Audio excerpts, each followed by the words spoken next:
السلام عليكم ورحمة الله وبركاته. أعوذ بالله من الشيطان الرجيم. بسم الله الرحمن الرحيم. الحمد لله رب العالمين، والصلاة والسلام على أشرف المرسلين وعلى آله وصحبه أجمعين. أما بعد، أعوذ بالله من الشيطان الرجيم. بسم الله الرحمن الرحيم. أرأيت الذي يكذب بالدين فذلك الذي يدعو اليتيم ولا يحض على طعام المسكين فويل للمصلين الذين هم عن صلاتهم ساهون الذين هم يراءون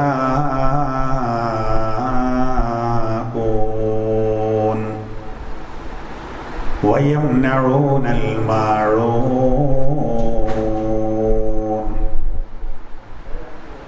صدق الله العلي العظيم.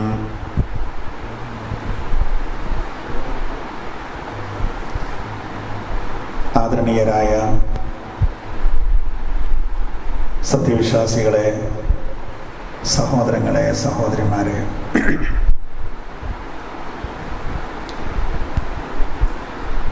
SKSSF-ന് കീഴിൽ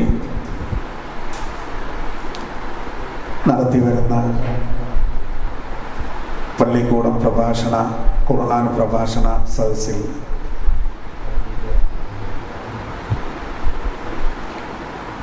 ഇന്ന് നമ്മൾ ചർച്ച ചെയ്യുന്ന വിഷയം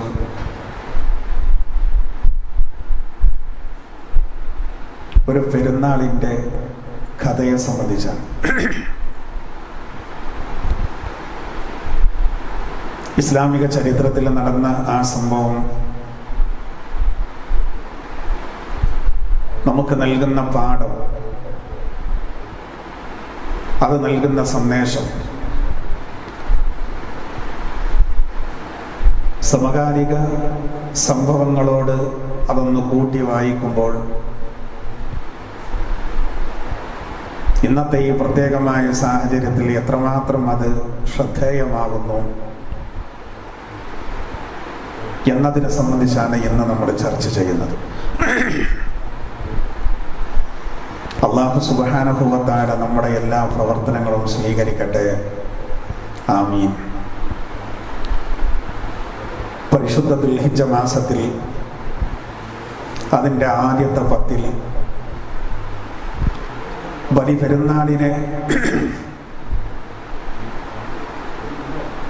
പ്രതീക്ഷിച്ചു കൊണ്ടിരിക്കുന്ന ഈ സന്ദർഭത്തിൽ ഇതുപോലെ ഒരു പെരുന്നാൾക്ക് നടന്ന സംഭവം, അതാണ് നമ്മൾ വിശദീകരിക്കുന്നത്. നബി സല്ലല്ലാഹു അലൈഹി വസല്ലമ തങ്ങൾ ഒരു പെരുന്നാൾ ദിവസം അള്ളാഹുവിൻ്റെ തിരുദൂതരുടെ ശ്രദ്ധയിൽ വന്ന വളരെ പ്രധാനപ്പെട്ട ഒരു സംഭവം, ഒരു പെരുന്നാൾ ദിനം ചെറിയ കുട്ടികൾ ഒരു മൈതാനിയിൽ കളിച്ചുകൊണ്ടിരിക്കുന്നത് അള്ളാഹുവിൻ്റെ തിരുദൂതരുടെ ശ്രദ്ധയിൽ വരും. പക്ഷെ ഒരു കുട്ടി മാത്രം ആ കളിയിൽ പങ്കെടുക്കാതെ, ആ കുട്ടികളുടെ കൂട്ടത്തിൽ പെടാതെ, ആ കളിസ്ഥലത്ത് നിന്ന് മാറി നിന്നുകൊണ്ട് വല്ലാതെ കരയുന്നത് അള്ളാഹുവിൻ്റെ തിരുദൂതർ കാണുകയാണ്. റസൂലുള്ളാഹി സ്വല്ലല്ലാഹു അലൈഹി വസല്ലമയുടെ മനസ്സ് വല്ലാതെ വേദനിച്ചു. അള്ളാഹുവിൻ്റെ തിരുദൂതർ ഉടനെ തന്നെ ആ കുട്ടിയെ വിളിച്ചു. നിഷ്കളങ്കനായ ഒരു ബാലൻ, വല്ലാതെ കരയുകയാണ്. ആ സമയത്ത് റസൂലുള്ളാഹി സ്വല്ലല്ലാഹു അലൈഹി വസല്ലം നിഷ്കളങ്കനായ ആ ബാലനോട് ചോദിച്ചു, അയ്യുഹ സ്വബി, മോനെ, മാ ലക തബ്കി ഫലാ തൽഅബ് മഅഹു, എന്താണ് മോനെ നീ കരയുന്നത്? എന്താണ് പ്രശ്നം? എന്തുകൊണ്ട് മോനെ നീ അവരോട് കൂടെ കളിക്കുന്നില്ല? എന്തിനാണ് നീ കരയുന്നത് എന്ന് അള്ളാഹുവിൻ്റെ തിരുദൂതർ ആ കൊച്ചു ബാലനോട് ചോദിക്കുകയാണ്. ഉടനെ തന്നെ ആ കുട്ടി അള്ളാഹുവിൻ്റെ തിരുദൂതരോട് പറഞ്ഞു, ഞാനൊരു യതീമാണ്, എൻ്റെ പിതാവ് മരണപ്പെട്ടു പോയി, എൻ്റെ ഉമ്മ മറ്റൊരാളെ ഭർത്താവായി സ്വീകരിച്ചു. പക്ഷേ അയാൾ എന്നെ പ്രയാസപ്പെടുത്തി. എൻ്റെ പിതാവിൻ്റെ സ്ഥാനത്ത് വന്ന അയാൾ ഉമ്മയോടുകൂടെ ചേർന്ന് എന്നെ വീട്ടിൽ നിന്ന് പുറത്താക്കി. അത് പറഞ്ഞപ്പോഴേക്കും ആ കുട്ടി വല്ലാതെ കരയാൻ തുടങ്ങി. ഞാൻ പൂർണ്ണമായും യതീമായി, വാപ്പ മരിച്ചു,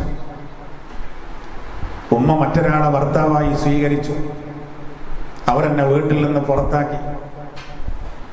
ഈ കുട്ടികൾക്കൊക്കെ മാതാപിതാക്കളുള്ളത് കൊണ്ട്, ഉമ്മയും വാപ്പയും ഉള്ളത് കൊണ്ട് അവർ ഈ പെരുന്നാൾ ദിവസം വളരെ സന്തോഷത്തോടുകൂടെ കളിക്കുന്നു.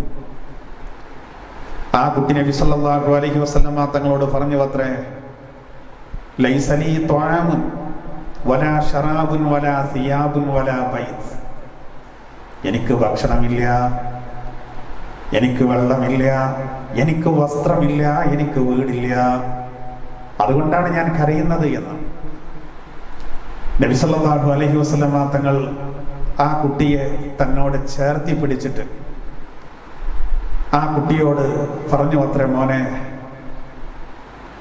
ഞാൻ നിന്റെ പിതാവും ആയിഷ റളിയല്ലാഹു അൻഹ നിന്റെ മാതാവും ഫാത്തിമ റളിയല്ലാഹു അൻഹ നിന്റെ സഹോദരിയുമാകാൻ നീ ഇഷ്ടപ്പെടുന്നുണ്ടോ? ഈ കുട്ടിക്ക് വലിയ അത്ഭുതമായി. അള്ളാഹുവിൻ്റെ തിരുദൂതർ ആ അനാഥനായ ആ കുട്ടിയോട് ആ പെരുന്നാൾ ദിവസം ചോദിക്കാം, മറ്റുള്ള കുട്ടികളോടുകൂടെ കളിക്കാതെ പ്രയാസപ്പെടുന്ന ആ കുട്ടിയോട് പറയാണ്, മോനെ, നിന്റെ പിതാവ് ഞാനാണ്, അതോടുകൂടെ നിന്റെ മാതാവ് ആയിഷയാണ് റളിയല്ലാഹു അൻഹ, നിന്റെ സഹോദരി ഫാത്തിമയാണ്, അത് നീ ഇഷ്ടപ്പെടുന്നില്ലേ എന്ന് ചോദിച്ചു. അങ്ങനെ നേരെ ഈ കുട്ടിയെ അള്ളാഹുവിൻ്റെ തിരുദൂതർ തൻ്റെ വീട്ടിലേക്ക് കൊണ്ടുപോയി. നേരെ തൻ്റെ വീട്ടിലേക്ക് കൊണ്ടുപോയി എന്ന് മാത്രമല്ല, ചരിത്രം പറയുന്നു, ആ പെരുന്നാൾ ദിനം ആ കൊച്ചു കുട്ടിക്ക് അള്ളാഹുവിൻ്റെ തിരുദൂതർ ഒരു വസ്ത്രം വാങ്ങിക്കൊടുത്തു. നല്ലോണം ചിന്തിക്കണം, ബലിപെരുന്നാൾ ആഘോഷിക്കാൻ വേണ്ടി കാത്തു നിൽക്കുന്ന ഈ സാഹചര്യത്തിൽ നമ്മുടെ ഈ പ്രഭാഷണ പരിപാടിയുടെ കീഴിൽ, SKSSF-ന് കീഴിൽ നമ്മൾ നടത്തി വരുന്ന റിലീഫ് പ്രവർത്തനം 2 പതിറ്റാണ്ടോളം ആകാൻ പോകുന്ന സാഹചര്യത്തിൽ നമ്മുടെ ചിന്തയിൽ വരേണ്ട ഒരു കാര്യമാണിത്. അവശരായ ആളുകൾ, പ്രയാസപ്പെടുന്ന ആളുകൾ, അഗതികളും അനാഥകളും പ്രയാസപ്പെടുന്നവരും, അവരെ എത്രമാത്രം നമ്മൾ പരിഗണിക്കണം എന്നതിലേക്ക് ഈ പെരുന്നാൾ ആഘോഷിക്കാൻ കാത്തു നിൽക്കുമ്പോൾ നമ്മൾ മനസ്സിലാക്കേണ്ടതാണ്. റസൂലുള്ളാഹി സ്വല്ലല്ലാഹു അലൈഹി വസല്ലം ആ കൊച്ചുകാരനെ തൻ്റെ വീട്ടിലേക്ക് കൊണ്ടുപോയി ഒരു വസ്ത്രം കൊടുത്തു. നല്ലൊരു വസ്ത്രം വാങ്ങിക്കൊടുത്തു, നല്ല സുഭിക്ഷമായ ആഹാരം കൊടുത്തു, ആയിഷ റളിയല്ലാഹു അൻഹയ്ക്ക് പരിചയപ്പെടുത്തി കൊടുത്തു. അങ്ങനെ എല്ലാം കഴിഞ്ഞു. ആ കുട്ടിയോട് പറഞ്ഞു, മോനെ, പിതാവില്ലാത്തതിൻ്റെ പേരിൽ വിഷമിക്കേണ്ട, മാതാവ് സംരക്ഷിക്കാത്തതിൻ്റെ പേരിൽ നീ വിഷമിക്കണ്ട, നിന്റെ പിതാവ് ഞാനാണ്, നിന്റെ മാതാവ് ആയിഷ റളിയല്ലാഹു അൻഹയാണ്, നിന്റെ സഹോദരിയാണ് ഫാത്തിമ. ആ ഹദീസിൽ ഹസൻ ഹുസൈൻ റളിയല്ലാഹു അൻഹുവെയൊക്കെ ഉദ്ധരിക്കുന്നുണ്ട്. ഹസനും ഹുസൈനും നിന്റെ സഹോദരങ്ങളാണ്. റസൂലുള്ളാഹി സ്വല്ലല്ലാഹു അലൈഹി വസല്ലം തങ്ങളുടെ പേരമക്കള്, ആ 2 മക്കളെ കാണിച്ചു കൊടുത്തിട്ട് പറയണം, ഇവർ എൻ്റെ സഹോദരങ്ങളാണ്, ആര് പറഞ്ഞ് എന്നെ കാണില്ല. അങ്ങനെ വസ്ത്രം കൊടുത്തു, ഭക്ഷണം കൊടുത്തു. റസൂലുള്ളാഹി സ്വല്ലല്ലാഹു അലൈഹി വസല്ലം തന്നോട് ചേർത്തി പിടിച്ചു. എന്നിട്ട് വീണ്ടും ആ കുട്ടിയെ കളിസ്ഥലത്തേക്ക് കൊണ്ടുവരാണ്. കുട്ടികളാവുമ്പോൾ അവരെ കളിക്കാൻ നമ്മൾ അനുവദിക്കണം. അങ്ങനെ ആ കളിക്കുന്ന സ്ഥലത്തേക്ക് വീണ്ടും വന്നപ്പോൾ നല്ല ചിരിച്ചിട്ടാണ് ഈ കുട്ടി വരുന്നത്. അപ്പോൾ ബാക്കിയുള്ള കുട്ടികൾക്ക് ഭയങ്കര അത്ഭുതം. ബാക്കിയുള്ള കുട്ടികൾ ഈ കുട്ടിയോട് ചോദിച്ചു, അത്രേ നേരത്തെ നീ കരയുകയായിരുന്നു, ഇപ്പോൾ എന്തുകൊണ്ടാണ് നീ ചിരിക്കാനുള്ള കാരണം? ആ സമയത്ത് ഈ കുട്ടി നടന്ന കാര്യങ്ങളൊക്കെ പറഞ്ഞു കൊടുത്തു. ഞാൻ ചിരിക്കാനുള്ള കാരണം, അള്ളാന്റെ റസൂലാണ് എന്നെ വീട്ടിലേക്ക് കൊണ്ടുപോയത്. അള്ളാന്റെ റസൂല് പറഞ്ഞ കാര്യങ്ങൾ സമപ്രായക്കാരായ കുട്ടികളോട് കുട്ടി പറയാണ്, എൻ്റെ ഉപ്പ റസൂലാണ് സ്വല്ലല്ലാഹു അലൈഹി വസല്ലം, എൻ്റെ ഉമ്മ ആയിഷയാണ് റളിയല്ലാഹു അൻഹ, എൻ്റെ സഹോദരി ഫാത്തിമയാണ് റളിയല്ലാഹു അൻഹ, ഹസനും ഹുസൈനും എൻ്റെ സഹോദരങ്ങളാണ്. അങ്ങനെയാണ് അഷ്റഫുൽ ഖൽഖ് സ്വല്ലല്ലാഹു അലൈഹി വസല്ലം എന്നോട് പറഞ്ഞത്. ആ സന്ദർഭത്തിൽ ചരിത്രകാരന്മാർ രേഖപ്പെടുത്തുന്നുണ്ട്, ആ സമയത്ത് അവിടെ കളിച്ചിരുന്ന കുട്ടികൾ, അവർക്കൊക്കെ ഉമ്മയും വാപ്പി കണ്ട് അവർ നല്ല സന്തോഷത്തിലാണ്. പക്ഷേ ആരുമില്ലാത്ത ഈ കുട്ടിയുടെ ഈ വാക്ക് കേട്ടപ്പോ ആ കുട്ടികളൊക്കെ കൊതിച്ചു പോയി, ഞങ്ങൾക്കും മാതാപിതാക്കളില്ലായിരുന്നെങ്കിൽ എത്ര നന്നായിരുന്നു. അങ്ങനെ പറയാൻ കാരണം, ഈ കുട്ടിക്ക് പിതാവില്ല, പിന്നെ മാതാവ് സംരക്ഷിച്ചില്ല, സ്വന്തം വീട്ടിൽ നിന്ന് ഇറങ്ങേണ്ടി വന്നു. ഇങ്ങനെയൊക്കെ സംഭവിക്കുമോന്ന് ചിലപ്പോൾ നമുക്ക് ചിന്ത വരൂലേ. സമകാലിക സംഭവങ്ങൾ നമ്മൾ അറിയുമ്പോൾ ഇതര വലുതും സംഭവിക്കും. എത്ര വാർത്തകൾ നമ്മൾ കേൾക്കുന്നുണ്ടെന്ന്, എത്രയോ വാർത്തകൾ.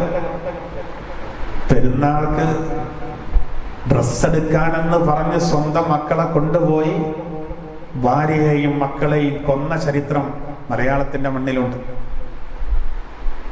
ഇതിലൊന്നും അത്ഭുതമല്ല. ഒരു പിതാവ്, ഒരാള് തൻ്റെ ഭാര്യയുടെ ആദ്യ ഭർത്താവിലുള്ള ഒരു കുട്ടിയെ എങ്ങനെ ഉപേക്ഷിക്കുമെന്നൊരു ചോദ്യം ഒരുപക്ഷെ വരും. പക്ഷെ ഇന്നത്തെ സംഭവങ്ങൾ പലതും നോക്കുമ്പോൾ നമുക്ക് അത്ഭുതം തോന്നില്ല.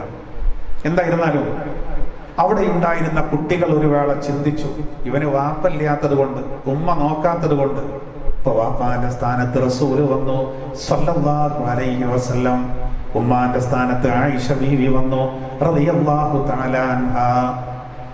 മാത്രല്ല റസൂല് ഭക്ഷണം കൊടുത്തു, റസൂല് വസ്ത്രം കൊടുത്തു, റസൂലിനോട് ചേർത്തി പിടിച്ചു.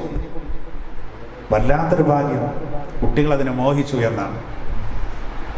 കാലം മുന്നോട്ട് പോയി. അഷ്റഫുൽ ഖൽഖ് സ്വല്ലല്ലാഹു അലൈഹി വസല്ലം ഈ ലോകത്തോട് ഇവിടെ പറഞ്ഞു. റസൂലുള്ള വഫാത്തായി. അള്ളാന്റെ തിരുദൂതർ വഫാത്തായ ദിവസം ഒരു സംഭവം നടന്നു.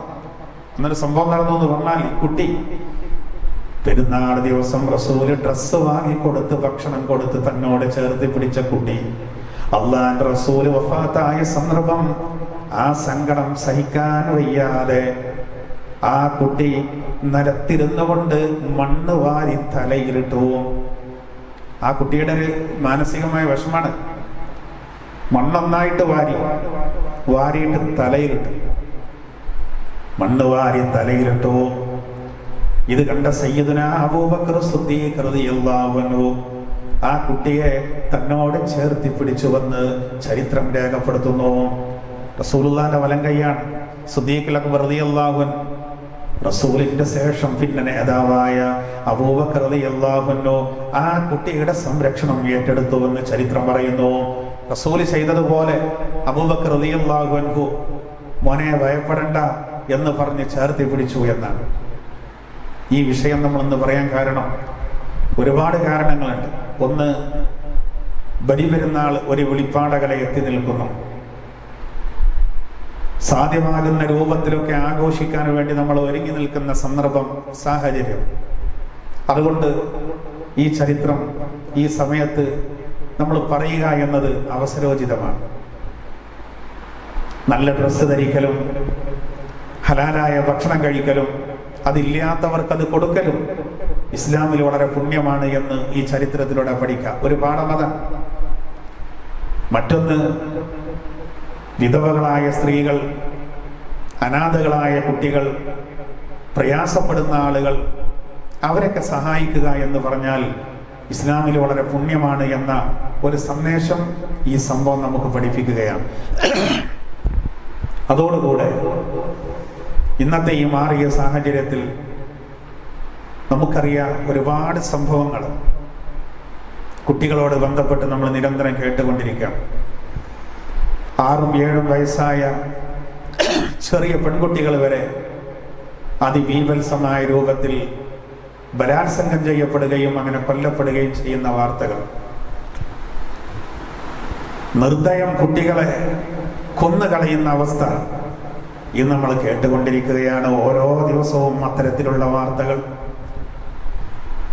കൊന്ന് കരിച്ചു കളയുക, തെളിവ് നശിപ്പിക്കുക. പണ്ടൊക്കെ ഉത്തരേന്ത്യൻ സംസ്ഥാനങ്ങളിലും നമ്മൾ കേട്ടിരുന്ന അത്തരത്തിലുള്ള വാർത്തകളാണ്, അതിദാരുണമായ വാർത്തകളാണ് ഇന്ന് നമ്മുടെ കേരളത്തിൽ നിന്നും കേട്ടുകൊണ്ടിരിക്കുന്നത്. ഒരു ഭാഗത്ത് നമ്മൾ സാംസ്കാരിക കേരളം എന്നൊക്കെ പറയും, സംഭവം ശരിയാണ്. പക്ഷേ സംസ്കാരം തീരെ ഇല്ലാത്ത ഒരു വിഭാഗമുണ്ട്. അവര് എത്ര ചെറിയ ന്യൂനപക്ഷമാണെങ്കിലും അവർ ചെയ്യുന്ന ക്രൂരകൃത്യങ്ങൾ അതാണ് മുളച്ചു നിൽക്കുക. അതിനുള്ള സാഹചര്യങ്ങളൊക്കെ വളരെ കൂടുതലാണ്. ഒന്ന്, ഈ ലഹരിയുടെ ഉപയോഗം വല്ലാതെ കൂടി. അതിനാണെങ്കിലോ എല്ലാ നിലക്കും സൗകര്യങ്ങളുണ്ട്. ഒരു 10-20 കൊല്ലം മുമ്പൊക്കെ ഒരാൾ ഒരു കള്ള് ഷാപ്പ് പോകുകയെന്ന് പറഞ്ഞാൽ പാത്തും പതുങ്ങിയാണ് പോവുക, ആരും കാണാതിരിക്കാൻ വേണ്ടി. കാരണം കണ്ടാൽ മോശമാണ്. അതിൻ്റെ ഒരു 10 കൊല്ലം മുമ്പൊക്കെ ഒരാൾ ഒരു സിനിമക്ക് പോവുകയാണെങ്കിൽ സിനിമകളുടെ മുന്നിൽ നിൽക്കും, എന്നിട്ട് നോക്കും നാട്ടുകാരെങ്കിലും എവിടെയെങ്കിലും പരിസരത്തുണ്ടോ ഇല്ലയെന്ന് ഉറപ്പ് വന്നിട്ടേ കയറുള്ളൂ. അതിൻ്റെ ഇടയിൽ ആരെങ്കിലും നാട്ടുകാരെ കണ്ടാച്ചാൽ കൊടുക്കുക വെച്ചാൽ ഞാൻ കൊടുക്കാനറിയും, വെറുതെ ഒന്ന് അങ്ങോട്ട് അങ്ങനെ പോകും. ഇപ്പം പോയി എന്ന് കണ്ടാൽ തിരിച്ചു വരും. അതിൻ്റെ ഇടയിൽ വേറെ ഒരുത്തങ്ങോട്ട് വന്നാൽ അപ്പം നേരെ പുറത്തേക്കും പോരും. അങ്ങനെ 10-12 വട്ടം അങ്ങോട്ടും ഇങ്ങോട്ടും നടന്നിട്ടേ സിനിമകളിൽ കയറുള്ളൂ. കള്ള് എന്നൊക്കെ പറഞ്ഞാൽ പോകാൻ ഭയങ്കര പ്രശ്നമായിരുന്നു. എന്നാൽ പള്ളിയിൽ പോകുക നെഞ്ച് വിരിച്ചു പോകും. ഒരു അഭിമാനമുള്ള കാര്യമാണ്. ഇന്ന് പള്ളിയൊക്കെ ഒന്ന് പാത്തും പതുങ്ങി പോകണം, പോലീസ് കുടിച്ചു വന്നിരുന്നിട്ട് തന്നെ. കള്ള് ഷാപ്പൊക്കെ യാതൊരു പ്രശ്നമില്ല. എജ കൊടുക്കണമെന്ന് വെച്ചാൽ ഞാൻ മദ്യം വാങ്ങാൻ പോകാറുണ്ട്, പോയിക്കോ, നല്ല കുട്ടി. ഒരു പാവപ്പെട്ട ആള് നല്ല വൃത്തിയോടുകൂടെ പള്ളിയിലേക്ക് പോവുകയാണെങ്കിൽ ഓൻ്റെ പുറം പൊളിക്കുക. അങ്ങനത്തെ ഒരു സാഹചര്യമാണ് ഇപ്പോൾ ഉള്ളത്. അപ്പം ഈ ലഹരിയുടെ ഉപയോഗം കൂടിയതോടുകൂടെ ക്രൂരകൃത്യങ്ങളും വന്നു. അപ്പോൾ 80 വയസ്സ് കഴിഞ്ഞ ഒരു വൃദ്ധയെ കൊല്ലാൻ മടിയില്ല, ആഭരണം മോഷ്ടിക്കാൻ. 6 വയസ്സായ പെൺകുട്ടിയെ കൊല്ലാൻ മടിയില്ല, കാരണം അവരെ നിയന്ത്രിക്കുന്നത് ലഹരി വസ്തുക്കളാണ്. പിന്നെ തെളിഞ്ഞു വരുമ്പോഴേ കൊല്ലാൻ കഴിഞ്ഞിട്ടുണ്ടാവും. പറഞ്ഞു വരുന്നത്, സഹോദര, ദുർബലരായ ആളുകളോട് എത്രമാത്രം ദയ നമ്മൾ കാണിക്കണമെന്ന വലിയ സന്ദേശം ഈ സംഭവം നമ്മളെ പഠിപ്പിക്കുകയാണ്. ഈ ഒരൊറ്റ സംഭവത്തിൽ നിന്ന് അള്ളാഹുവിന്റെ റസൂൽ ആ കുട്ടിയോട് സ്വീകരിച്ച നിലപാട്. ഇന്ന് പലരും അത്തരം കാര്യങ്ങളൊക്കെ മൈൻഡ് ചെയ്യാതെ പോകും. ഒരു യത്തീമിനെ സഹായിക്കണം എന്ന് പറഞ്ഞാൽ, അതിനൊരു കളക്ഷൻ ഉണ്ട് എന്ന് പറഞ്ഞാൽ അത് മൈൻഡ് ചെയ്യാത്തവർ, അതിനെ ആക്ഷേപിക്കുന്നവർ, അതിന് മുന്നിട്ടിറങ്ങുന്നവരെ അവഹേളിക്കുന്നവർ, ചെറുതാക്കുന്നവർ, ഇതൊക്കെ നമ്മൾ കണ്ടുകൊണ്ടിരിക്കുകയാണ്. എന്നാൽ റസൂലുള്ളാഹി സ്വല്ലല്ലാഹു അലൈഹി വസല്ലമയെ സൂറത്തു തൗബയിലൂടെ അല്ലാഹു തആല പറയുന്ന റസൂൽ റഊഫാൻ, റസൂലുൻ കരീമുൻ വഹുവ ഖൈറുൽ ബരിയതി റഊഫുൻ റഹീമുൻ സാഹിബുൽ ലിശ്ശഫാഅതി. മഹാനായ KT മാനു മുസ്ലിയാരുടെ ഒരു മൗലിദുണ്ട്, അൽ മംഗൂൽ.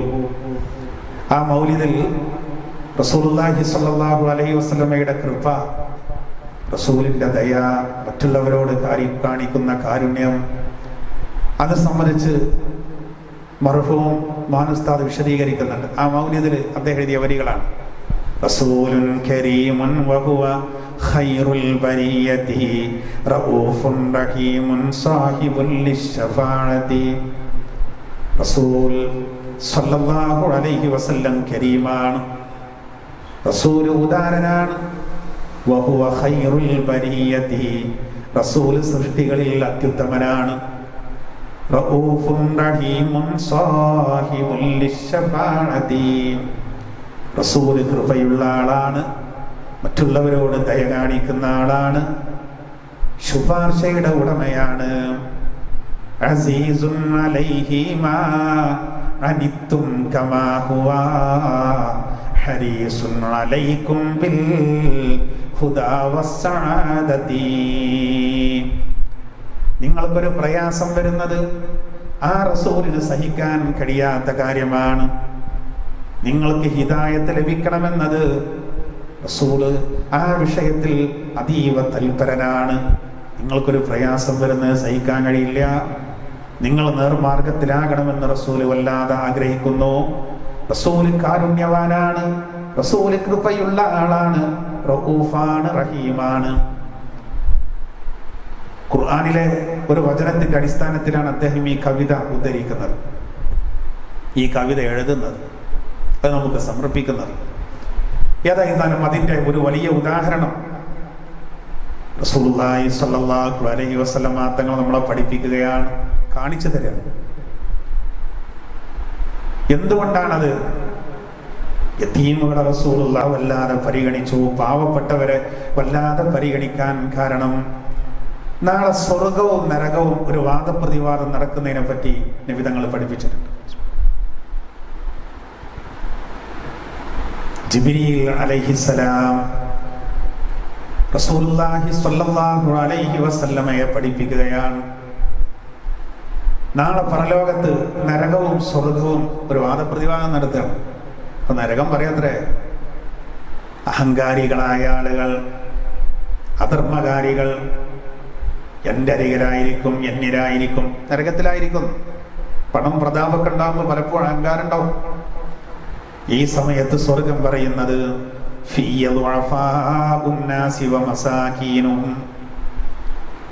ചരിത്രം പറയുന്നു, വളരെ വ്യക്തമായിട്ട് പറയുന്നു, മനുഷ്യരുടെ കൂട്ടത്തിലുള്ള ദുർബലരായ ആളുകള്, അതുപോലെ മിസ്കീന്മാര്, അഗതികളായ ആളുകള്, അവരായിരിക്കും എന്നിൽ കൂടുതൽ. ദുർബലരായ ആളുകൾ,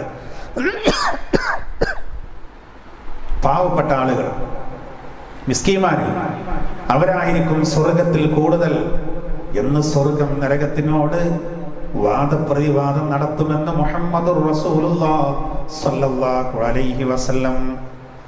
അതുകൊണ്ടാണ് റസൂലുള്ളാഹി തങ്ങൾ വല്ലാതെ പരിഗണിച്ചു. വിശുദ്ധ ഖുർആനിൽ തന്നെ ഹിജ്ർ സൂറത്തിൽ അല്ലാഹു പറയുന്നുണ്ട്, വഖ്ഫിൽ ജനാഹക ലിൽ മുഅ്മിനീൻ. സത്യവിശ്വാസികൾക്ക് ചിറകിനെ താഴ്ത്തി കൊടുക്കണം. നമുക്ക് ചിറകില്ല. കോഴിക്കുണ്ട് തന്റെ ചിറകിനെ താഴ്ത്തിയിട്ട് അതിന്റെ ഉള്ളിൽ തന്റെ കുഞ്ഞുങ്ങൾക്കൊരു സംരക്ഷണം കൊടുക്കൽ എന്നതുപോലെ പ്രയാസപ്പെടുന്ന ആളുകൾക്ക് നമ്മൾ ചിറക് വിരിച്ചു കൊടുക്കണം. മറ്റൊരായത്തിൽ അല്ലാഹു പറയുന്നത് ബിസ്മില്ലാഹിർ റഹ്മാനിർ റഹീം അറഅയ്തല്ലദീ യുകദ്ദിബു ബിദ്ദീൻ. പരിശുദ്ധ ഖുർആനിലെ വളരെ ചെറിയ ഒരു സൂറത്താണ് സൂറത്തുൽ മാഊൻ.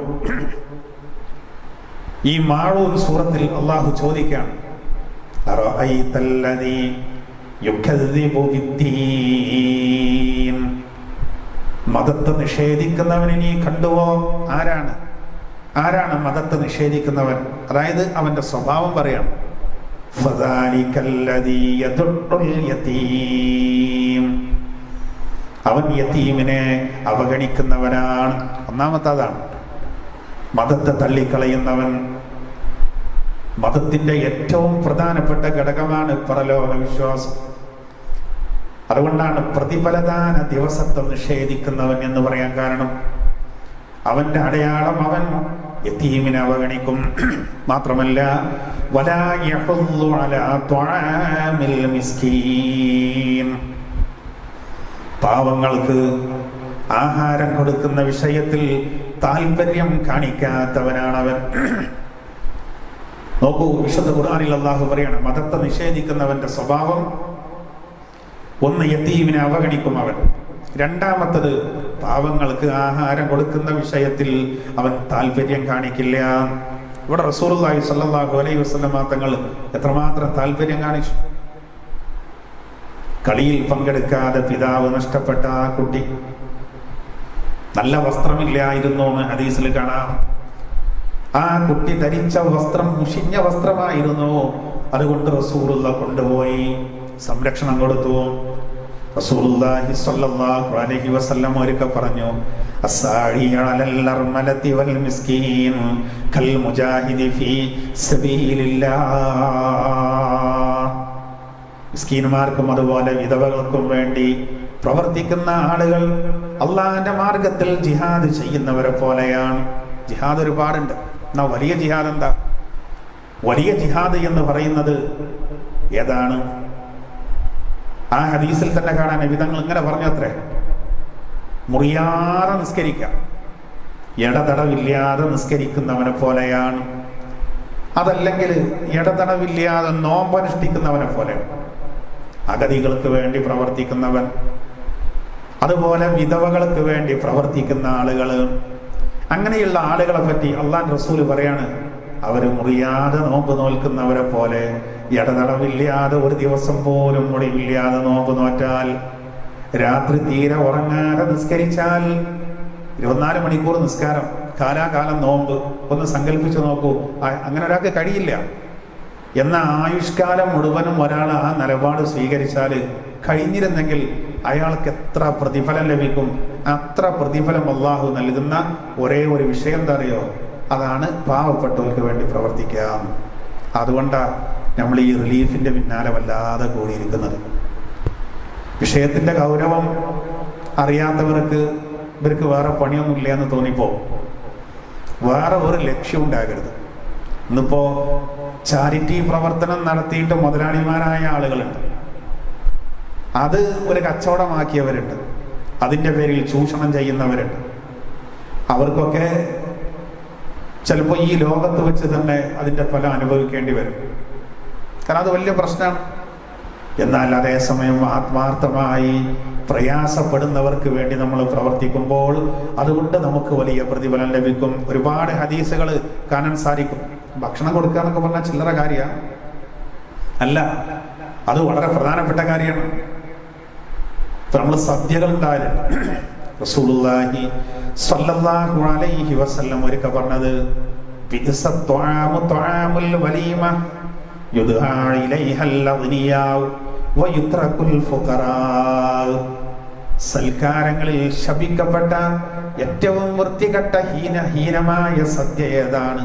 റസൂലുള്ളാഹി തങ്ങൾ പറയുന്നത് അത് യുദ്ആ ഇലൈഹൽ അഗ്നിയാഉ, സമ്പന്നരായ ആളുകൾ മാത്രം ക്ഷണിക്കപ്പെടുകയും വയുത്റകുൽ ഫുഖറാ, പാവപ്പെട്ട ആളുകളെ അവഗണിക്കപ്പെടുകയും ചെയ്യുന്ന സദ്യ. അങ്ങനെയുള്ള ഒരു സൽക്കാരം, അതാണ് ഏറ്റവും വൃത്തികെട്ട സൽക്കാരം എന്ന് മുഹമ്മദുർ റസൂലുള്ളാഹി സ്വല്ലല്ലാഹു അലൈഹി വസല്ലം. അപ്പോൾ ഒരു സൽക്കാരം നടത്തുമ്പോൾ പാവപ്പെട്ടവരൊന്നും വിളിച്ചില്ല, VIP കളെ മാത്രം വിളിച്ചു. കാരണം പാവപ്പെട്ടവനെ വിളിച്ചാൽ ചിലപ്പോൾ ഓട്ടോറിക്ഷ വിളിച്ചു വരും. അങ്ങനെ വാഹന പാർക്കിങ്ങിന് നിർദ്ദേശ ഏരിയയിൽ ഒരുപാട് 80 ലക്ഷത്തിൻ്റെയും 1.25 കോടിയുടെയൊക്കെ കാറ് നിർത്തിയിട്ടതിൻ്റെ ഇടയിൽ 35,000-ൻ്റെ ഒരു ഓട്ടോറിക്ഷ കിടക്കുന്ന കാണുമ്പോൾ ഒരു മോശമല്ലേ? അല്ലെങ്കിൽ തൻ്റെ വിശാലമായ മുറ്റത്ത് അങ്ങനെ ചെറിയ വാഹനങ്ങളൊക്കെ വന്നാൽ അത് മോശം. ഒരു മോട്ടോർ സൈക്കിളിൽ വന്നാൽ അത് മോശം. അല്ലെങ്കിൽ പിന്നെ 10 ലക്ഷത്തിൻ്റെ മോട്ടോർ സൈക്കിളിലൊക്കെ വരണം. ഇപ്പോൾ ഫോട്ടോയിൽ ഇപ്പോൾ പെട്ടെന്ന് മനസ്സിലാവില്ല അത് 10 ലക്ഷത്തിൻ്റെ മോട്ടോർ സൈക്കിളാണ്. അപ്പോൾ അതുകൊണ്ട് തന്നെ പാവപ്പെട്ടവരെ വിളിക്കൂല, VIP കളെ മാത്രം വിളിക്കും. പിന്നെ ചിലരെ കണ്ട് കല്യാണമൊക്കെ നടത്തുമ്പോൾ VIP കൾക്കൊരു ദിവസം, പാവപ്പെട്ടവർക്കൊരു ദിവസം. VIP കൾക്കാവുമ്പോൾ അവർക്ക്, ഞാൻ ഇപ്പോൾ എണ്ണി പറയുന്നില്ല, എല്ലാ വിഭവങ്ങളും ഉണ്ടാവും. പാവപ്പെട്ടവർക്ക് ഒരൊറ്റ കൂട്ടം ബിരിയാണി അല്ലെങ്കിൽ ഒറ്റ ചിക്കൻ ബിരിയാണി നക്കട്ടെ മനുഷ്യയാള് എന്നുള്ള രൂപത്തിൽ. അങ്ങനല്ല. ഏതായിരുന്നാലും നോക്കൂ, പറയപ്പെടുന്നത് ഒരുപാട് ഹദീസുകൾ ഈ വിഷയത്തിൽ കാണാം. നമ്മൾ ഇതൊന്നും ചെറിയ സംഗതിയായിട്ട് കരുതരുത്. റസൂലുള്ളാഹി തങ്ങൾ ആ ബാലനെ കൊണ്ടുപോയിട്ട് ഒരു കുപ്പായം വാങ്ങിക്കൊടുത്തു, വസ്ത്രം വാങ്ങിക്കൊടുത്തു, ഭക്ഷണം കൊടുത്തു. മോനെ, ബാപ്പ ലേറ്റിച്ച് വിഷമിക്കട്ടെ, ഞാൻ ഉണ്ട് കേട്ടോ, എനിക്ക് ഉമ്മ ആയിഷ പോരെ, എനിക്ക് പെങ്ങളുണ്ട് മോനെ, എൻ്റെ സഹോദരി ഫാത്തിമയാണ് എന്ന് പറഞ്ഞു. ആ വിശാല മനസ്കത നോക്കൂ നിങ്ങൾ, അത് നോക്കൂ. ഈ റസൂലിനെയാണ് തീവ്രവാദിയാക്കുന്നത്. അതിൻ്റെ കാരണം എന്താ അറിയുക? റസൂൽ ഇങ്ങനെയൊക്കെ ചെയ്യാൻ കാരണം ഇത്തരത്തിലുള്ള ആളുകളുടെ പ്രാർത്ഥന കൊണ്ടാണ് ലോകം നിലനിൽക്കുന്നത്. ഒരു സുപ്രധാനമായ ഹദീസിൽ കാണാം, ഹൽ തുൻസറൂന വതുർസഖൂന ഇല്ലാ ബിദുഅഫാഇകും. ദുർബലരായ പാവപ്പെട്ട ആളുകൾ, അവരെ കൊണ്ടല്ലയോ നിങ്ങൾ സഹായിക്കപ്പെടുന്നതും നിങ്ങൾക്ക് ആഹാരം നൽകപ്പെടുന്നതും നിങ്ങൾക്ക് അള്ളാഹിന്റെ സഹായം ലഭിക്കുന്നതും നിങ്ങൾക്ക് അള്ളാഹുവിൽ നിന്ന് ആഹാരം ലഭിക്കുന്നതും എന്തുകൊണ്ടാണെന്നറിയോ? പാവപ്പെട്ടവർ ഇവിടെ ഉണ്ടായതുകൊണ്ടാണെന്ന്. അത് മനസ്സിലാക്കണം. ഇവിടെ ലോകത്ത് ഓരോ നാട്ടിലും പാവപ്പെട്ടവർ ഉള്ളത് കൊണ്ടാണ് ഇവിടെ സുഭിക്ഷമായ അവസ്ഥ വരുന്നതെന്ന് മുഹമ്മദുർ റസൂലുള്ളാഹി സ്വല്ലല്ലാഹു അലൈഹി വസല്ലം. ആ ഹദീസിന്റെ വ്യാഖ്യാനത്തിൽ മഹാന്മാരായ മുഹദ്ദിസീങ്ങൾ പറയുന്നൊരു കാര്യമുണ്ട്. എന്തുകൊണ്ടാണ് ളുഅഫായിങ്ങൾ, ദുർബലരായ ആളുകൾ, പാവപ്പെട്ട ആളുകൾ, അവരെ കൊണ്ടല്ലയോ നിങ്ങൾക്ക് സഹായം ലഭിക്കുന്നത്, നിങ്ങൾക്ക് ആഹാരം ലഭിക്കുന്നത് എന്ന് പ്രവാചകർ പറയാനുള്ള കാരണം, ഈ ളഈഫായ ആളുകൾ, ദുർബലരായ ആളുകൾ, പാവപ്പെട്ട ആളുകൾ, അവർ ദുആർക്കുമ്പോൾ അവർക്ക് കുറച്ചും കൂടി ഇഖ്ലാസ് ഉണ്ടാവും, നല്ല ഇഖ്ലാസ് ഉണ്ടാവും. അതിനും കാരണങ്ങൾ ഹദീസിന്റെ വ്യാഖ്യാതാക്കൾ പറയുന്നുണ്ട്. ഒന്ന്, മുതലും കാര്യങ്ങളൊന്നും കൂടുതലില്ലാത്ത ഒരാളാവുമ്പോൾ അതിന് ടെൻഷൻ കുറവായിരിക്കും. അപ്പോൾ അതുകൊണ്ട് തന്നെ ദുആക്ക് കുറച്ചും കൂടിയും ഇഖ്ലാസ് കൂടും. നേരെ ഒരുപാട് ധനമുള്ള ആളാണെങ്കിൽ ചിലപ്പോൾ നിസ്കരിക്കാൻ നിൽക്കുമ്പോഴായിരിക്കും ഓരോ ചിന്തകൾ വരിക. അപ്പോൾ ആ സൂപ്പർ മാർക്കറ്റിൻ്റെ പണി തന്നാൽ തീരുക, അവിടെ ഒരു പ്രശ്നമുണ്ട്, മറ്റൊരിടത്ത് ഒരു പ്രശ്നമുണ്ട്, ഇങ്ങനെ 100,000 പ്രശ്നമായിരിക്കും. കടപ്പുറത്തൊക്കെ പോയിരിക്കുമ്പോൾ ഈ പ്രശ്നങ്ങളൊന്നും മനസ്സിൽ വരില്ല, തിരമാലെങ്ങനെ കാണും. പക്ഷെ നിസ്കരിക്കാൻ നിൽക്കുമ്പോൾ അങ്ങനെ ആവില്ല, എല്ലാം വരും. ടാക്സ് അടക്കാൻ ബാക്കി ഏതാണ്, ഞാരൊക്കെ കയറി വരിക, ഏതൊക്കെ ഉദ്യോഗസ്ഥന്മാരാ വരിക, ആർക്കൊക്കെ എങ്ങനെയൊക്കെ കൈക്കൂലി വാങ്ങണം, അത്തഹിയാത്ത് മസീഹി ദജ്ജാൽ എത്തുമ്പോൾ അതിനൊക്കെ തീർക്കും ചിന്തിച്ചിട്ട്. അത് ദ്വാരക്കുമ്പോൾ അങ്ങനെ ആയിരിക്കും. എന്നാൽ പാവപ്പെട്ട ഒരാളെ സംബന്ധിച്ചിടത്തോളം അയാൾക്ക് നല്ല സുഖമായിരിക്കും. ഇപ്പോൾ എത്ര ആളുകളെ നമ്മൾ കാണുന്നുണ്ട്, എത്ര ആളുകൾ നമ്മൾ കാണുന്നുണ്ട്. ഇപ്പോൾ ചില ആളുകളൊക്കെ പകലന്തിയോളം ജോലി എടുക്കും, വൈകുന്നേരം ഉണ്ട് അങ്ങാടിക്കൊക്കെ ഇറങ്ങൽ, ഒരു വീടിക്കൊക്കെ തീ കൊടുത്തിട്ട് ആഞ്ഞ് വലിച്ചിങ്ങനെ വിടും. കുറച്ച് കഴിഞ്ഞാൽ നല്ല പള്ളർച്ച് ഭക്ഷണം കഴിച്ചിട്ട് ഉറക്കാം. ഒരു ടെൻഷനും ഇല്ല, ടെൻഷൻ എന്ന് പറഞ്ഞേ ഇല്ല. പിറ്റേന്ന് വീണ്ടും ജോലിക്ക് വരുന്നു. അങ്ങനെ എത്ര ആളുകളുണ്ട്. കാഴ്ചക്കൊന്നും കാര്യമായിട്ടൊന്നും ഉണ്ടാവില്ല, എന്താ ഹാപ്പിയില്ല. ഇനി പച്ച പാവങ്ങളുണ്ടാവും, അവരുടെ ദുആക്ക് വീണ്ടും ഉത്തരം കിട്ടാൻ കാരണം എന്താ? ഓൽക്ക് ഈ മുതലിന്റെ ചിന്ത, അങ്ങനത്തെ പ്രശ്നങ്ങളില്ല. അത് മാത്രമല്ല, അവർക്ക് സഹായങ്ങൾ ലഭിക്കും, ഭയങ്കര ആശ്വാസമായിരിക്കും, വലിയ ആശ്വാസമായിരിക്കും. ആ ആശ്വാസത്തിൽ നിന്ന് തന്നെ വലിയ പ്രാർത്ഥന വരും. അപ്പോൾ കൊടുത്തവർ മാത്രമല്ല, എല്ലാവർക്കും അതിൻ്റെ ഫലം ലഭിക്കും. അങ്ങനെ നാട്ടിൽ സുഭിക്ഷത ലഭിക്കണമെങ്കിൽ നാട്ടിൽ പാവങ്ങളും വേണം. അതുപോലെ ദുആക്ക് വേഗം ഉത്തരം കിട്ടും. അതുകൊണ്ടാണ് പാവപ്പെട്ട ആളുകളെ ഒരു നിലക്കും അവഗണിക്കപ്പെടാൻ പാടില്ല എന്ന് പറയാനുള്ള കാരണം അതാണ്. അവരെ കൊണ്ടാണ് ഇതൊക്കെ നിലനിൽക്കുന്നത്. അല്ലാതെ എല്ലാവരും വലിയ സമ്പന്നരായാൽ ആരും ആരെയും അനുസരിക്കാത്ത അവസ്ഥകൾ ഇവിടെ വാർന്ന വരില്ല. ഞാൻ ഇപ്പം എന്തിനാ ഓൻ പറഞ്ഞാൽ കേൾക്കുന്നത്? എനിക്കത് കേൾക്കേണ്ട ആവശ്യം എന്താ? എനിക്ക് ഓൻ്റെ കീഴിൽ നിൽക്കേണ്ട ആവശ്യമില്ല എന്നുള്ള ചിന്ത വരും. അവന് ഒരു ജോലിക്കും ആളെ കിട്ടൂല, വീട് പണിക്ക് ആളെ കിട്ടൂല, നോക്കി നിൽക്കാനേ ആളുണ്ടാവുള്ളൂ, പണിയെടുക്കാൻ ആളെ കിട്ടൂല. അപ്പോൾ ഒന്നിനു മുകളിൽ ഒന്നുണ്ടാവും. ഒരാൾ മറ്റൊരാൾക്ക് അനുസരിക്കുന്നു, അയാൾ മറ്റൊരാൾക്ക് അനുസരിക്കുന്നു. ഇപ്പം ചില ആളുകളൊക്കെ ഇവിടെ ഒരുപാട് ജോലിക്കാരും കാര്യങ്ങളും ഉണ്ടാവും. അയാൾ വിദേശത്ത് പോയാൽ അവിടെ അയാൾ ജോലിക്കാരനാണ്. ഇതൊക്കെ നമ്മൾ കാണുന്നതാണ്, ഇതൊക്കെ നമ്മൾ ചിന്തിക്കണം. അപ്പം ഏതായിരുന്നാലും പറഞ്ഞു വരുന്നത് പാവപ്പെട്ട ആളുകളെ സഹായിക്കുന്ന കാര്യം. അപ്പം ഈ ഒരൊറ്റ സംഭവം, ഇതിനോട് ഈ ആയത്തുകളും ഈ ഹദീസുകളും ഒക്കെ നമ്മളൊന്ന് തട്ടിച്ചു നോക്കിയാൽ നമ്മളിപ്പോൾ നടത്തി വരുന്ന പ്രവർത്തനങ്ങൾ, അതിൻ്റെ വലുപ്പം നമുക്ക് മനസ്സിലാവും. അതുകൊണ്ട് തന്നെ പെരുന്നാളുകൾ, ആഘോഷ ദിവസങ്ങൾ, അതൊക്കെ വരുന്ന സാഹചര്യത്തിൽ എല്ലാവരും സന്തോഷിക്കട്ടെ, എല്ലാവരും നല്ല വസ്ത്രം ധരിക്കട്ടെ, എല്ലാവരും നല്ല ഭക്ഷണം കഴിക്കട്ടെ. അതിനൊക്കെയുള്ള സാഹചര്യങ്ങൾ ഉണ്ടാക്കണം. അതിനാണ് നമ്മുടെ റിലീഫ് പ്രവർത്തനങ്ങളൊക്കെ നമ്മൾ നടത്തുന്നത്. അല്ലാഹു സുബ്ഹാനഹു വ തആല നമ്മുടെ എല്ലാ പ്രവർത്തനങ്ങളും സ്വീകരിക്കട്ടെ. നമുക്ക് പെരുന്നാൾ വരെയാണ്, നമ്മൾ ദുൽഹിജ്ജ മാസത്തിലാണ്, ആദ്യത്തെ 10-ലാണ്. വലയാലിൻ നശ്ർ എന്ന് ഖുർആൻ പറയുന്നത് 10 രാവുകൾ തന്നെ സത്യം. ആ 10 രാവുകളിൽ ഒരു രാവിലാണ് ഇപ്പം നമ്മളുള്ളത്. കാരണം ദുൽഹിജ്ജ മാസത്തിലെ 1 മുതൽ 10 വരെയുള്ള രാവുകൾ, ആ രാവുകളിലെ ദുആക്ക് പെട്ടെന്ന് ഉത്തരം കിട്ടും. അതാണ് ഖുർആൻ പറഞ്ഞ വലയാലിൻ അശ്ർ. ഖുർആൻ തന്നെ പറയുന്നുണ്ട് വശഫ്ഇ വൽ വത്ർ, ഒറ്റയും ഇരട്ടയും തന്നെ സത്യം. ആ ഒറ്റ യൗമുൽ ഈദാണ്, ബലിപെരുന്നാൾ ദിനാണ്, ഈദുൽ അദ്ഹ. ഷഫ്ഇ എന്ന് പറയുന്നത് യൗമു തർവിയ, യൗമു അറഫ, അതായത് ദുൽഹിജ്ജ 8, 9. അപ്പോൾ ദുൽഹിജ്ജയിലെ 1 മുതൽ 10 വരെയുള്ള രാവിലെ വെച്ച് അല്ലാഹ് സത്യം ചെയ്തു. അതിന് മുമ്പ് വൽ ഫജ്ർ എന്ന് പറഞ്ഞു പ്രഭാതം. ആ പ്രഭാതത്തെ പറ്റി മഹാന്മാർ വ്യാഖ്യാനിക്കുന്നു വല്ലൈലി എന്ന് ശേഷം വരുന്നുണ്ട്. ഇവിടെ വൽ ഫജ്രി എന്ന് പറയുമ്പോൾ ആ പ്രഭാതം കൊണ്ട് പ്രത്യേകമായിട്ട് പറയുന്നത് അതേതാണ് ആ പ്രഭാതം? അത് പെരുന്നാളിന്റെ പ്രഭാതവും അറഫയുടെ പ്രഭാതവുമാണെന്നാണ്. ഇത് രണ്ടേ നമുക്ക് വരാൻ പോവാണ്, ചൊവ്വാഴ്ചയും ബുധനാഴ്ച. ഈ വരുന്ന ചൊവ്വാഴ്ചയും ബുധനാഴ്ച വെടിപ്പാടകലെ എന്ന് പറയാം. ഷഫ്ഇ എന്ന് പറഞ്ഞാൽ ആ ഇരട്ട, അത് ദുൽഹിജ്ജ 8, 9. വത്ർ ഒറ്റ, അത് പെരുന്നാൾ ദിവസം. ഏതായിരുന്നാലും വളരെ വിലപ്പെട്ട ഈ പെരുന്നാള്, ശ്രേഷ്ഠമായ ഈ പെരുന്നാള് ഇബ്രാഹിം നബി അലൈഹി സ്വലാത്തു വസ്സലാമിന്റെയും ഇസ്മായിൽ നബിയുടെയും ഒക്കെ ആ സ്മരണ നമ്മിലേക്ക് ഓരോ വർഷവും പുതുക്കുകയാണ്. പ്രത്യേകം എല്ലാ സമയത്തും നമ്മൾ സ്മരിക്കേണ്ടതാണ്. അവരുടെയൊക്കെ പാത നമ്മൾ പിൻപറ്റണം. അള്ളാഹു തആല നമുക്കതിന് തൗഫീഖ് നൽകട്ടെ. നമ്മൾ മറ്റുള്ളവരെ സഹായിക്കുന്ന കാര്യമാണല്ലോ പറഞ്ഞത്. ഒരുപാട് ആളുകൾ സഹായിച്ചിട്ടുണ്ട്. ഇൻഷാ അല്ലാഹ് അവർക്ക് വേണ്ടിയൊക്കെ നമുക്ക് ദ്വാരക്കണം. ഈ ആഴ്ച നമ്മൾ സഹായം നൽകിയിട്ടുണ്ട്. 68 കുടുംബങ്ങളെയാണ് ഈ ആഴ്ച നമ്മൾ സഹായിച്ചത്. അതിൽ 18 പേരെ ചികിത്സക്ക് വേണ്ടിയിട്ട് 47,500 രൂപയും 27 അഗതികൾക്ക് 58,000 രൂപയും 23 വിധവകൾക്ക് 47,500 രൂപയും പള്ളിക്കുട റിലീഫിൽ നിന്ന് ഈ ആഴ്ച നമ്മൾ നൽകി. മൊത്തം 68 ആളുകൾക്ക് 1,53,000 രൂപയാണ് ഈ ആഴ്ച കൊടുത്തത്. ഇൻഷാ അല്ലാഹ് ഇനിയും നമുക്ക് നൽകേണ്ടതുണ്ട്. ആളുകൾ തരുന്നതിനനുസരിച്ച് ഇൻഷാ അല്ലാഹ് നമുക്ക് കൊടുക്കാം. ഒരുപാട് ആളുകൾ നമുക്ക് സഹായിച്ചിട്ടുണ്ട്. കഴിഞ്ഞ നമ്മുടെ ഓൺലൈൻ ക്ലാസ്സിൽ നമ്മൾ സഹായിച്ചത് വായിച്ചിരുന്നു.